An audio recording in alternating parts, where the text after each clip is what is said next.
Joe Girardi AP, Hal Steinbrenner and Brian Cashman aren't the only people who will decide Joe Girardi's future as Yankees manager.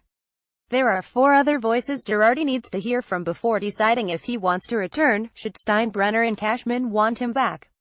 "I have always been a guy who sat down and talked to my family," Girardi said before Game 3 of the ALDS on Sunday night against the Indians at Yankee Stadium, where the hosts were 9 innings away from being swept into the offseason. "I owe that to my wife and my children. That's the least of my concerns.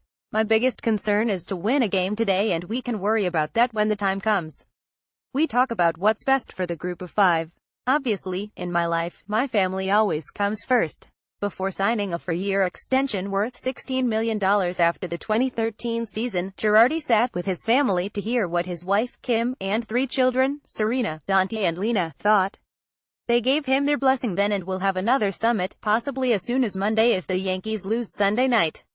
Asked about the level of enjoyment in his 10th season in the manager's chair during a year the Yankees won 91 games and chased the Red Sox to the last weekend of the season in the AL East race, Girardi said it was high until the 6th inning of Game 2. "Until Friday, probably pretty good," said Girardi, who admitted he screwed up the challenge process in Game 2 that played a big part in a crushing 98 loss in 13 innings. Of course, Girardi has to be asked back by Steinbrenner, who has been a longtime supporter, and Cashman, who is without a contract for next year himself but expected back.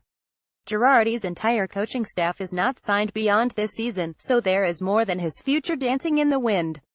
With Girardi considered the devil in pinstripes by many Yankees fans for his Game 2 blunder that ricocheted through every office of the organization, his job security jumped to the forefront. "An organization has to do what they are comfortable with," said Girardi, whose 910,710 record in those 10 seasons is the best in the majors. "And it may not always agree with the person being fired or however it goes, but that is Hal's and Brian's decision, and whatever their decision is, I will live with it." So, if Girardi walks or isn't invited back, who would take over? It's a question that is difficult to answer because not one of the other 29 major league jobs compares to the Yankees. Outside of possibly Jay Bell, who managed singly at Tampa this past year and has big league experience as a bench coach with the Reds and hitting coach with the Pirates, a hire from the minor league system isn't likely. With the Yankees heavily invested in analytics, the next manager would have to be in tune with that department, which carries a lot of weight in the organization. Bench coach Rob Thompson, who has been a part of the big league coaching staff for 10 years, should draw some attention. First base coach Tony Peña has managerial experience with the Royals, but he wasn't hired when Girardi replaced Joe Girardi after the 2007 season. As for Girardi doing something else besides managing the Yankees, he wasn't sure what it would be. "I don't know. I think there are some dream jobs that I will never get to do. I think it would be fun to be in different positions in the game," Girardi said.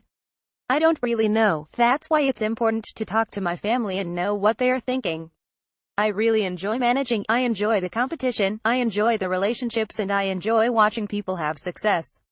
But again, family makes a lot of sacrifices so I can do this, and that is why I need to talk to them."